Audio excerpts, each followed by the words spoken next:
Bon, Cédric, aujourd'hui on va parler musique et ça fait du bien.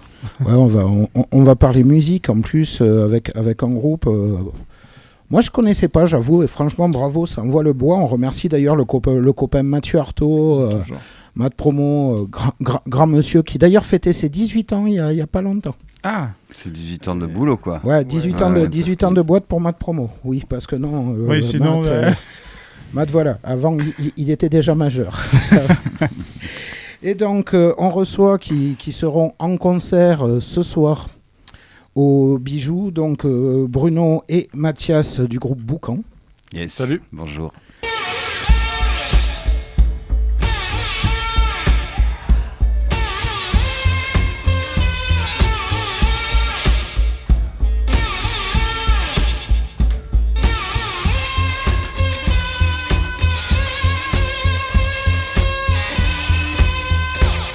Alors, on va vous laisser présenter quel instrument vous commettez chacun au sein de Boucan. Alors moi je commets la contrebasse.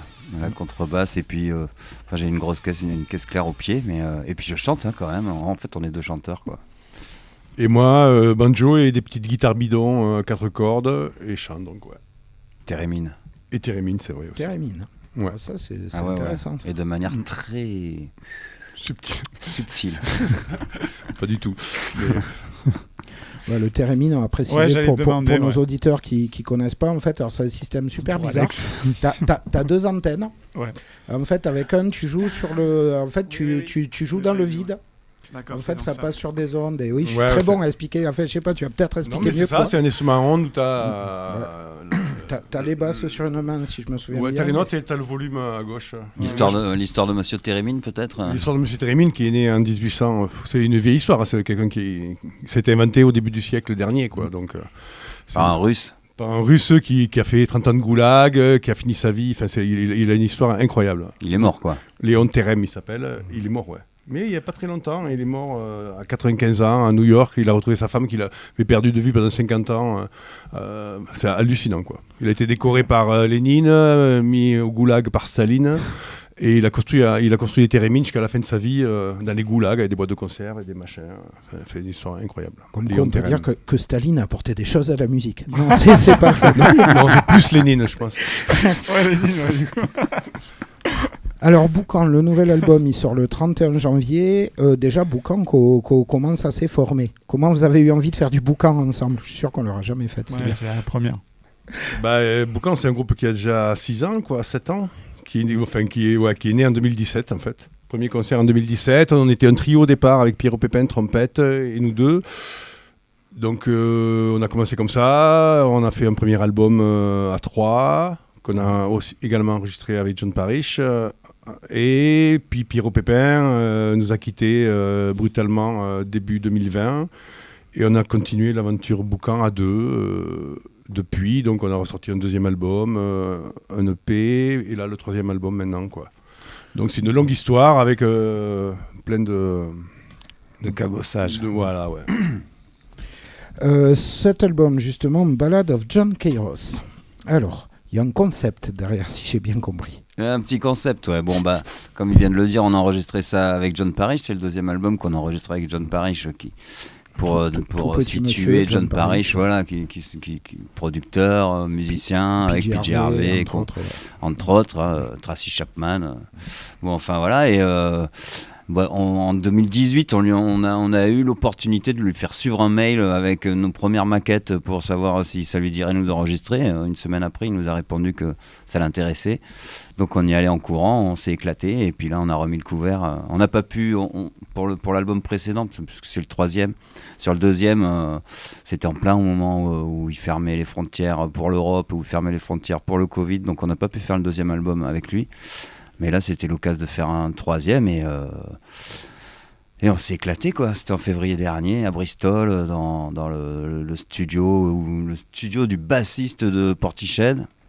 Donc non, vraiment incroyable. Et puis Et puis l'histoire du Ballad of John Kairos, c'était pendant l'enregistrement où on se demandait comment on allait bien pouvoir appeler cet album. Et puis on est tombé sur ce concept de Kairos, qui est un concept grec qui parle d'opportunité, d'opportunité de saisir le moment, voilà, une espèce de truc. Enfin, c'est un concept, ça vaut la peine de s'y intéresser. Et puis la Ballad of John Kairos, c'était parce que c'est aussi la manière dont John enregistre les gens, quoi. Enfin, il nous a fait des coups genre pour un petit exemple, une petite anecdote. On arrive au studio un matin pour enregistrer, je sais pas, le 3e ou 4e morceau. Puis on se dit bon bah vas-y, envoie le clic là pour voir le tempo au violoniste, puisqu'on était avec un violoniste. Sur le coup, donc il met le tempo au clic sur son téléphone, puis on joue un peu le morceau, puis on passe au pont, ok, on passe au pont, puis on finit le morceau, et puis on dit bon bah c'est bon, on est prêt. Puis John il nous fait ah non mais c'est bon, c'est enregistré. Enfin, il dit non mais attends, on va faire la version normale quoi, tu vois. Et puis il dit bah bon mais bon ok allez faites-la, puis donc on fait une version nickel. Hein. On a la deuxième version était vraiment nickel, mais on va dans la salle, il nous dit non bah franchement la première était vachement mieux, je vous fais écouter. On n'a jamais entendu la deuxième.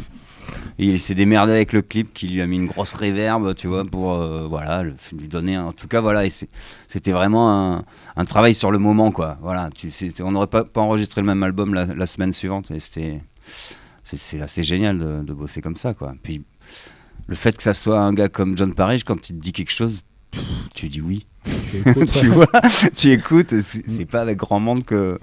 Avec n'importe qui d'autre, on aurait écouté au moins la deuxième version quoi. Là, il ne l'a même pas. Ouais. Et on l'a pas réclamé plus que ça. Ouais. Bon voilà. Ouais. Non mais c'est bien aussi pour des musiciens d'avoir cette relation de confiance avec l'ingé son, et surtout d'avoir un ingé son certes qui a son niveau, mais qui est pas en mode genre justement ouais bon allez-y, moi j'ai bossé avec PJ Harvey, j'ai bossé avec Tracy Chapman, je vais vous expliquer comment ça marche quoi. Non, il est pas du tout. Ouais. Non, ça reste un humain d'une simplicité hallucinante. Ouais, parce que j'allais dire, même lui, comme il le dit, a du mal à vous catégoriser. Donc c'est peut-être aussi, c'est ce qui, au-delà de votre musique, c'est aussi peut-être les personnages, ou ce que vous êtes, qui fait, parce que vous inventez une langue, il y a tout qui est fait là-dedans, on parle de yaourt à un moment donné, ce qui moi me fait très plaisir, parce que moi qui suis parce que tu as mal aux dents et que donc tu manges que du yaourt. C'est moi qui suis yaourtman, je dois reconnaître que voilà, c'est vrai qu'en écoutant, c'est juste génial, donc... vous êtes comme ça naturellement quoi en fait. Il y a pas de... en tout cas c'est nous deux qui formons le groupe, donc on y met ce qu'on est quoi forcément quoi. Donc il y a de nous.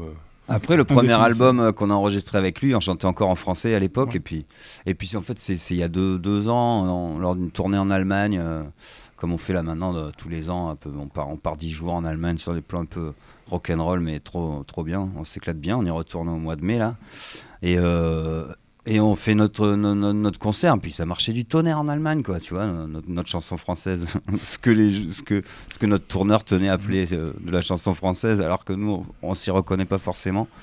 On s'est dit, mais attends, ils comprennent rien à ce qu'on dit, pourquoi on continue à parler en français? Puis mine de rien, en fait, le français, ça te met un écran, quoi. En fait, le fait de comprendre ce que ça raconte, ça te met un écran sur la musique, quoi. Ça te couvre la musique, ça te fait passer vraiment un second plan. Et là, c'est ce qu'on n'a pas voulu faire, et pour le coup, donc tout l'album est enregistré, est écrit, enfin, n'est pas écrit quoi. On a écrit quelques trucs pour mais des trucs qu'on chante ensemble. Ouais, fallait quand même dire qu'on se mette les mêmes d'accord. choses. Mais après, c'est improvisé total, un studio pour le coup. Voilà. Et alors justement, est-ce que vu ce côté impro en studio, en concert, comment ça se passe? Ça reste fixe ou il y a une part impro, il y a... Après, on retombe toujours un peu dans les mêmes schémas et sonorités, j'imagine. Mais effectivement, quand on fait des fois des questions-réponses à deux voix, c'est suivant ce qu'il va chanter. Moi, je vais chanter d'une manière pour lui répondre. Donc, pour le coup, c'est encore plus vivant en live. Et ça reste... on ne sait pas trop ce qui va se passer, quoi. Après, on reconnaît un peu nos deux langues, parce que je sais pas trop pourquoi, mais Bruno, il a plutôt tendance à chanter une espèce de yaourt polonais. Slave, quoi. Et voilà, et moi, plutôt une espèce de yaourt mongol. Donc, franchement, je saurais pas te dire d'où ça sort, mais ça pourrait être intéressant d'essayer de parler avec les esprits, savoir s'il n'y a pas un rapport avec... C'est la réincarnation de Gengis Khan. Ouais, carrément, Gengis Khan, je saurais pas aller jusque-là, mais ouais. Il y a 2 invités, si je me souviens bien, sur cet album, c'est ça? Ouais. Alors c'était qui et qu'est-ce qu'ils ont fait et quoi qu'ils ont fait? Bon on a Lior Chauve qui est une chanteuse israélienne qui vit en France depuis quelques années, que j'ai rencontrée il y a une dizaine d'années, qui est une meuf que j'adore, une chanteuse improvisatrice complètement incroyable, clown aussi, vraiment génial, et voilà, qu'on a invité sur un morceau tout à fait improvisé aussi. Et puis en fait au départ il était question qu'elle chante en hébreu parce qu'on voulait inviter les gens mais qui chanteraient pas en français, quoi, tu vois, ou en anglais. Voilà, ou en anglais, voilà. Donc je me suis dit tiens, tu pourrais chanter en hébreu. Puis en fait elle est encore plus improvisatrice que nous, si tu veux, donc elle s'est fait un plaisir de dire n'importe quoi aussi, et franchement je trouve le morceau super réussi. Et puis sinon on a J.W. Sock, chanteur de The X d'il y a une quinzaine d'années, je crois qu'il a arrêté. Et super. Là, lui, il dit un texte en hollandais, quoi. Et grande classe. Mais lui, on n'a pas eu l'occasion de le rencontrer. Il a enregistré ça sur une île. D'accord. En Suède. Ouais. Voilà, en Suède. À un moment donné, il avait 5 jours pour réfléchir à quoi. Il a écrit un texte assez improbable. On a la traduction en anglais sur le disque pour ceux qui voudraient se la procurer. Le processus de composition au sein de Boucan, comment ça se passe? Vous êtes des personnes qui travaillaient longuement, où il y a une grosse part de bœuf, d'impro? Ouais, on crée tout ensemble, donc c'est vraiment... il faut qu'on se voit pour composer, donc... En général, ça se passe en plusieurs étapes. Il y a une première étape de recherche où on se voit, puis on se dit, allez, on a 1 heure, on fait un truc au banjo. Allez, quelle tonalité? Les scènes là, quel tempo? Allez, plutôt comme ça. Et puis on fait pendant 1 heure, on essaie de trouver une idée. Hop, au bout d'1 heure, on arrête, je prends un bidon, on dit allez, on fait autre chose. Un bidon, c'est la guitare, hein. C'est la guitare bidon, quoi. Pour les apéro. Un bidon, l'apéro aussi, mais ça va avec. On vide un bidon de rouge et après voilà, un bidon de rouge et un bidon de guitare. Voilà, et non, et il y a comme ça une étape où on cherche des idées pendant le temps qu'on se voit, 2 jours, des fois 3. Et puis on a posé 10 idées, quoi. Et puis on se dit la prochaine fois. On réécoute, on se dit peut-être ça, on creuse ça et ça. Et puis en 2 rencontres ou 3, ça devient un morceau, quoi. En gros, c'est vrai que sur une session de 3 jours, on repartait avec 5 débuts d'idées. Mais en fait, quand tu as 5 débuts d'idées, ça devient vite un morceau, quoi. Le plus dur, c'est quand même d'avoir un fondement, quoi. Et c'est vrai que ça vient relativement vite, tous les deux, là. On se met vite d'accord, et après, pour le coup, on se met à chanter, souvent en yaourt. Puis il y a eu une époque où on essayait de traduire ça en quelque chose de compréhensible. Maintenant, on fait même plus cet effort-là, donc on pousse vers d'autres. Voilà. Mais on n'arrive jamais avec un truc tout prêt. Si les antennes, voilà, chez ça là, c'est vraiment ensemble, quoi. D'accord. Ouais, c'est du début à la fin, ouais. Après, c'est pas gênant, au contraire, c'est même génial parce que il y a des tas de musiques que j'écoute, je comprends que dalle. C'est quand ça parle anglais, j'ai un anglais éclaté au sol. Donc on l'écoute quand même et on adore ça. Mais bien sûr. Ça se trouve, il dit des trucs horribles, le mec, dans son. mais ça se trouve, le gars, c'est un ouf. Mais bon. Bon, là, ça va, on fait confiance. Ouais, non, mais moi, j'ai exactement ce même problème, en fait. Et puis pour le coup, à côté de ça, j'ai un projet où j'écris en français. Depuis, j'ai quand même fait 5 albums avec Humbert, et où c'est vraiment très porté sur le texte. Et je vois bien que ça m'enferme dans un truc, et puis qu'à côté de ça, j'écoute pas de chansons. En fait, a priori, je m'en fous du texte, quoi. Moi, j'aime Tom Waits, je comprends rien. Nick Cave ou des mecs comme ça. Tout ça, c'est de l'anglais en plus. Mais après, tous les trucs africains et tout, c'est génial, quoi. Franchement. Il y a des trucs comme ça génial. Moi, petite pensée, une fois, on m'avait demandé d'aider à animer une soirée des animateurs espagnols ici. J'ai réussi à les faire danser sur un morceau de Los Carayos, le groupe de Manu Chao, de Schulz, des Parabellum. Wadji Lazaro a écrit un morceau qui s'appelle Juanita y Paquita, qui est un tango. En fait, quand tu écoutes les paroles, il lit le menu d'un resto à tapas. Je me suis dit, je vais la tenter. Là, j'étais au milieu d'une communauté hispanique et tout. Je me suis dit, peut-être il va réagir. Mais non, il est tellement sur le tango bien planté, tu vois, le pa-la, que tac. Les mecs, ils sont tous dansés. Moi, j'étais là, ok. Comme quoi, ça preuve aussi que la musique, c'est un truc magique, quoi. Ben ouais. Ça dépasse le texte et le mot, quoi. le sens. Alors je me suis laissé dire, parce que j'ai mes espions, que bon, à côté du projet Boucan, à côté du projet Humbert que tu évoquais, il paraîtrait que tous les ans tu commets un disque avec des enfants du côté de Lille. Alors, c'est pas tous les ans, mais ça m'est arrivé en 2015, puis en 2016, puis peut-être en 2018, donc avec 3 projets différents. La première fois, c'était en solo et c'était dans un ITEP, en fait, à Luxeuil-les-Bains, donc vers Vesoul plus... c'était un truc qui s'appelait Passage à l'acte, une fille qui est décédée aujourd'hui, mais qui a monté ce truc. Elle était animatrice dans un ITEP, elle était fan de chansons, et elle invitait tous les ans un chanteur ou une chanteuse pour faire écrire 5, 6, 7, 8. Moi j'en avais 8 la première année, gamins un peu surexcités la plupart du temps. Essayer de les faire écrire, des gamins qui tiennent 1 heure à l'école, quoi, tu vois, par jour, ils peuvent pas dépasser 1 heure, donc là c'était un peu chaud, et on a remis ça avec l'année suivante avec Bancal Chéri, qui est un groupe dans lequel je joue avec Nicolas Jules, Dimonet, et puis un certain Roland Bourbon à la batterie, et là on a remis le couvert avec 8 autres enfants, et puis là il y a même eu un docu qui a été tiré de cette histoire, qui est une belle histoire, hein, mais c'est pas ma spécialité, et puis enfin voilà, après si on m'invite à le faire, je le fais avec plaisir, mais voilà. Voilà, donc j'avais pas toutes les infos, je serais mesquin avec ma source qui m'a dit de te passer le bonjour, d'ailleurs de la part de Steve Harrison, avec qui elle est très pote, et chez qui apparemment tu as été boire l'apéro à Tournefeuille avant le concert chez ta mère. Lali, si tu nous écoutes, je te fais un bisou. Voilà, j'ai mes espions. On l'a dit, donc toi il y a d'autres projets à côté, il y a Humbert. Et le Tigre des Platanes quand même, on peut parler du Tigre des Platanes qui est un groupe du coin en plus, qui a maintenant, on en parlait, j'étais en tournée avec eux la semaine dernière, je crois qu'ils sont à 25 ans, ça fait 25 ans plus de 25 ans je crois, c'est 98 le premier concert je crois, on en était là, ouais. Bon bah moi je suis rentré dans le Tigre des Platanes via Pierrot Pépin qui faisait la trompette de Boucan. Et puis maintenant on a Nathanaël Renou qui a remplacé Pierrot, et là on a avec Fabien Duscombs à la batterie et puis Marc Demro au saxophone, et là on a vraiment un quartet. On est bien soudés, la musique est trop bonne, et puis l'amitié aussi, on est d'accord sur beaucoup de choses, ça fait bien kiffer quoi, voilà. Et ça n'a rien à voir avec Boucan quoi, c'est pour le coup. On est d'accord sur rien nous. Ouais. Non mais c'est beaucoup plus improvisé, ça tient plus ses racines du jazz, de la musique free jazz que Boucan. Bon bah Bruno il amène un truc qui vient vraiment du rock'n'roll, mais c'est pour ça qu'on l'aime. Toi Bruno, d'autres projets à côté Bah ouais, plein de projets, ouais. J'ai un truc en solo, un Ghost Rider, où je reprends le Ghost Rider de Suicide pendant 1 heure, tout seul.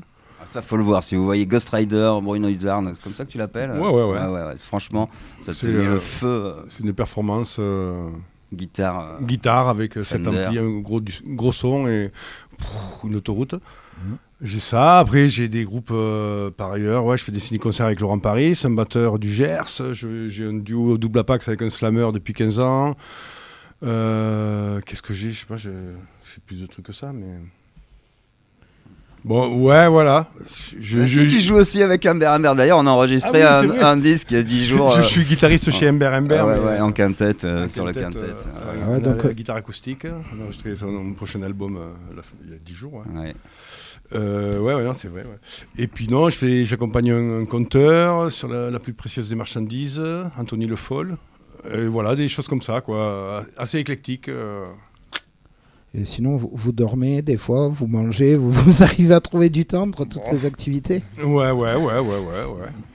On fait même l'amour. Ensemble ? Non, pas encore. Hein. Non, il y a Francis avec nous pour ça. Qu'elle n'est pas crevée, quoi. Mais non, j'ai même 2 enfants, un chien, un chat. Donc ouais, non, on est bien occupés, ouais. On parlait de cette notion justement d'amitié, c'est important ça, non, niveau musique. Est-ce que vous seriez capable de vous retrouver sur un projet, entre guillemets, à faire, on va dire, le requin de studio, comme Mozart, tu viens, voilà, t'as ta partoche, tu joues, tu prends ton cachet, ciao, bisous. Non, c'est pas possible. Non, il faut qu'il y ait un minimum Ouais, t'es pas obligé d'être les meilleurs potes du monde avec tous les groupes que t'as, quoi. Mais tu peux pas jouer avec quelqu'un que tu supportes pas. Enfin, la musique, c'est quand même un truc que tu partages. Faut qu'il y ait un minimum d'élan. Je crois qu'il y en a plein qui font ça. Hein. Moi, j'ai des potes qui jouent avec des grosses stars et qui se retrouvent avec des gens qu'ils connaissent pas, tu vois, et puis se retrouvent dans les loges à faire des tournées, et puis se retrouver dans les loges à être tous sur leur téléphone, puis à peine se parler, enfin, tu vois, et qui font le boulot, quoi, qui font le boulot comme un boulot. Moi, pour le coup, je pense que je peux dire. Moi, ça m'est jamais arrivé. Ouais. Non, voilà. Enfin, moi, ça m'est arrivé. Disons qu'il y a eu des moments où c'était plus difficile que d'autres, mais là, j'en parlais avec ma chérie avant-hier. Je disais putain, c'est cool, là, je suis trop content d'aller retrouver Boucan. J'étais avec le Tigre, j'étais trop content d'aller voir le Tigre. Banque Algérie, c'est que mes meilleurs potes en fait. Là, vraiment, donc ça, là, en ce moment, en tout cas, c'est cool. Il y a parfois où t'essayes et puis en fait, le mec, ça passe moyen, mais souvent, ça dure moins. Hein. Ben oui. Donc que du bonheur. Tu m'as dit donc à la sortie de ce disque, donc Ballad of John Kairos le 31 janvier, donc bientôt un Humber qui sort aussi. Ouais, mais dans un an sûrement, tu vois. C'est le temps, tu l'enregistres, puis le temps de voir comment tu le sors, qu'est-ce que tu sors. Puis aujourd'hui, quand même, la question se pose de sortir des disques. Ça coûte une fortune pour rien. Vraiment pour peanuts, quoi. C'est vraiment. Bon, d'ailleurs, si vous voulez commander l'album de Boucan, ça y est, on l'a à la maison. Vous pouvez aller sur Bandcamp, vous pouvez aller sur Boucan.org, voilà, et vous le recevrez. C'est Bruno, il est trop fort maintenant en empaquetage de CD, vinyle, et il y a même des affiches magnifiques de la pochette faite par Thibaut Derrien, qui est un photographe. Qui est un vieil ami à moi, puisque comme on le disait, on bosse qu'avec des amis et voilà. Enfin voilà, vous pouvez faire tout ça pour nous filer un coup de main. Et puis pour éventuellement écouter un disque en entier, quoi, parce que ce qui se fait de moins en moins quand même. Et celui-là, il a vraiment un sens à être écouté en entier pour le coup. Ballad of John Kairos, le côté balade, c'est vraiment justement pour raconter une histoire, quoi, tu vois. Voilà, un voyage. C'est la balade aussi au sens promenade, voyage. Carrément, justement, ce côté, nous, c'est une chose qu'on voit souvent quand on reçoit des artistes. Moi, c'est une question que je pose souvent. Justement, alors, il y a le côté, c'est vrai, il y a le coût du côté album et tout ça. Donc c'est vrai que c'est plus facile MP3 et tout. Mais je sais pas, quelque part, il y a un culte de l'objet. Bon, moi, par exemple, je suis pas très objectif. Je suis un fan d'Iron Maiden. Les pochettes de Derek Riggs, je veux dire, j'ai tous les Maiden. Même si j'ai plus de platine laser chez moi, j'ai, voilà quoi, il y a l'objet, il y a... Donc c'est... Moi, j'ai l'impression que le disque, tout le monde nous dit le disque est mort. Moi, je trouve pas. Après, je comprends que les coûts de production, c'est compliqué, quoi. Mais alors, est-ce que le disque, il est mort ou pas, d'après vous ? Il est en train de mourir. Après, je pense qu'il y a deux choses. C'est tu gagnes pas d'argent en faisant des disques, quoi. Enfin, je pense que même Madonna, je pense qu'elle vit pas de ses ventes de disques, quoi. Là, Madonna, tu t'avances un peu quand même. Hein. Je m'avance. Non, je pense que même sur Spotify, nous, pour citer que nous, quand il y a une écoute, on touche 0,0001 centime. Je crois qu'il y a 3 zéros. 0,0015 centimes, si je me souviens. Voilà, il y a 3 zéros après la virgule pour le centime, quoi. Donc, pour qu'on touche de l'argent, nous, il faut qu'il y ait eu des millions d'écoutes. Déjà, nous, on en est à, je sais pas combien. Ouais, des millions d'écoutes, tu touches pas à... avec des millions, quoi. Tu gagnes pas grand chose. Ouais. Mais elle, c'est des milliards, hein, Madonna. Donc Madonna, je pense que les gros, ils trouvent leur compte. Moins ce qu'il y a avant, moins ce qu'il y a 20 ans. Et à 20 ans, c'est sûr que. Mais maintenant, ils se rattrapent vachement sur les tournées. Voilà. Ça, quoi. Et nous aussi. Hein. Enfin, nous, on vend les disques sur les tournées, quoi. Mais après, le truc, c'est qu'il n'y a plus de magasins de disques. Donc, t'enlèves toutes les boulangeries de France, dira putain, mais on vend plus de pain. Ouais, il n'y a plus de boulangerie. Donc là, il n'y a plus de magasin de disques, donc c'est très compliqué d'acheter des disques. Donc on les vend en concert et à 95%, je pense. Et après, c'est pas rentable parce que nous, si on vend tous nos disques qu'on a pressés, on arrive à zéro, quoi. Donc on sera content d'arriver à zéro pour pouvoir se réendetter pour faire le prochain. Ouais. Donc si tu veux, on gagnera pas un centime. On se dit, allez, on s'endette pour pouvoir se payer le plaisir de faire un disque avec John Parrish. De bosser entre amis, comme on disait tout à l'heure, voilà, tu vois, puis de bosser sans avoir l'impression de bosser, de faire que des trucs qui nous éclatent. Après, c'est quand même de la musique, quoi. Oui, c'est un choix de vie, hein, de vivre sans argent, mais avec du plaisir, quoi. Et puis le truc, après, c'est l'écoute du disque. Après, il y a plein de manières d'écouter. Bon, maintenant, qui sont... Voilà, effectivement, comme disait Mathias, qui écoute encore des disques de la première à la dernière plage ? Moi. Donc moi je sais que j'écoute encore beaucoup, j'écoute aussi sur internet comme tout le monde, mais j'écoute des disques en entier tout le temps quoi, chez moi en bagnole, et je pense qu'on est une minorité, mais je pense que voilà, c'est aussi un truc générationnel. Je pense que les mecs de plus de 40 ans écoutent encore des disques du début à la fin quand t'aimes un artiste spécialement quoi. Parce que moi je sais que j'aime bien réécouter le même disque pour avoir un vrai avis dessus et puis après me dire c'est génial en fait. Bon. Ouais, après moi j'aime bien faire de la musique pour les moins de 40 ans aussi, tu vois. J'aime bien l'idée que les jeunes l'écoutent aussi. C'est pour ça qu'on fait des clips quoi. Je sais pas comment, effectivement c'est pour ça qu'on fait des clips. D'ailleurs il y a un putain de super clip qu'on vient de sortir il y a 3 jours, la semaine dernière, qui s'appelle Kisses Me Now, qui vaut vraiment la peine d'être vu. Mais ouais. Non, mais voilà, après, je me freine pas contre les singles et la manière de. Après, voilà, mais on n'est pas une musique, on n'est pas un groupe à single, quoi, j'ai l'impression, on va voir. Ouais. Après, pour le coup, pareil, le clip, ça coûte vite fait du pognon, hein. Enfin. Le problème, c'est quand même. Tout coûte de l'argent, sauf. Mais n'en rapporte pas, quoi, quand même, dans le métier, c'est fou. On a la chance d'être intermittent en France, tu vois, on a encore ça. Mais sinon, on ferait pas ça, c'est sûr. Ding dongs ring ding bong.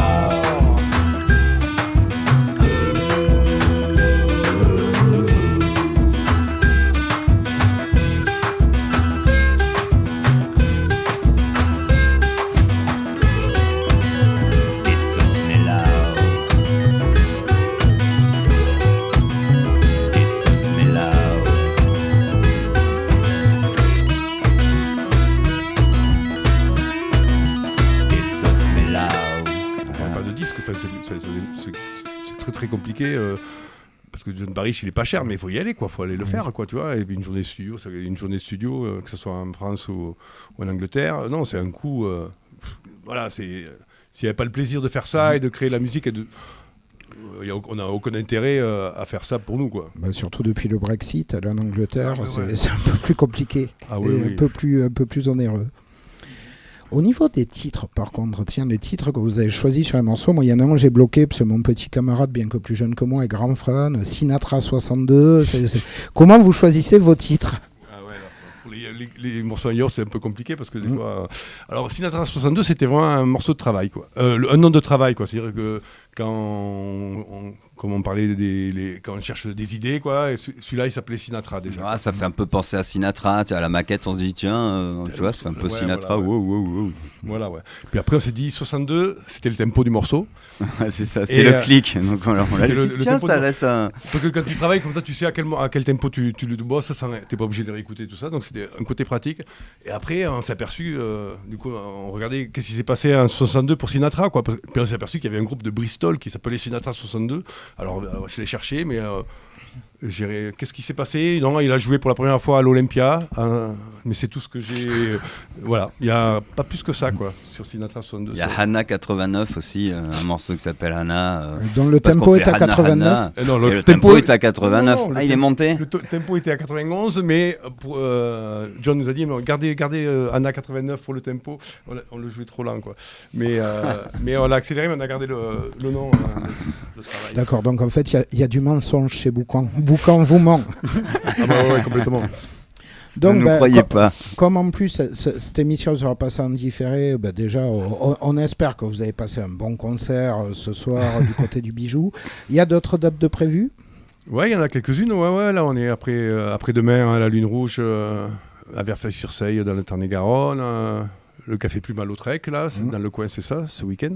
On a le Jam à Montpellier au mois d'avril. Ouais, après il y a boucan.org où il y a toutes les dates à jour. Là, on a une vingtaine de concerts d'ici le mois de juin. Une date à 7 le 14 mars, 7 à côté de Montpellier aussi. Voilà. Ouais, après, voilà, dans le coin. Des trucs dans la Tarbes, au Celtic. Ouais, là, dans les Pyrénées, ouais. Chez Pierrot. Donc, il y en a un peu partout. On a un petit week-end en Bretagne. On a notre tournée en Allemagne, en Suisse, au mois de mai. Boucan.org. Hein. Boucan.org, c'est là où c'est à jour et où on sait où nous trouver, quoi. Boucan.org, n'hésitez pas, nous de toute façon on redonnera les dates parce que sinon on se fait harceler par Mathieu Artaud. C'est pas bien Mathieu. Il a bien raison. Bravo Mathieu qu'on embrasse. Oh, oui. La dernière question rituelle, tiens, je te la laisse à toi. Ah non, vas-y. Non, je le fais moi. Ouais. Alors la question qui embête les invités habituellement, si jamais là il y a quelqu'un qui vient de se brancher de suite là maintenant, il n'a pas écouté le début de l'interview, qu'est-ce que vous lui diriez pour lui donner envie d'aller voir Boucan en concert et justement de se procurer Ballad of John Kairos? C'est la question go. Pourquoi tu me tapes? C'est moi qui te Mais réponds. vas-y. C'est trop fort toi pour vendre le matos. Achète le dernier album de Boucan ou je te maudis sur 4 générations. Non, il est vraiment mauvais. C'est vraiment le pire des vendeurs que je connaisse de la planète. Mais mais Boucan c'est rigolo, c'est un peu incroyable. Il y en a qui disent que c'est une musique, c'est un bruit qui n'existait pas avant. Voilà. Ah, c'est une jolie phrase. Ouais, c'était pas mal. Écoutez, Mathias Bruno, merci. Et puis à bientôt, soit pour parler de Boucan, soit pour parler d'un autre projet. Ça va, on peut faire la saison, en fait, avec vous. C'est ça que c'est bien. À peu près, ouais. Merci. Mais merci à vous. Merci d'avoir été avec nous. Kiss us, hello.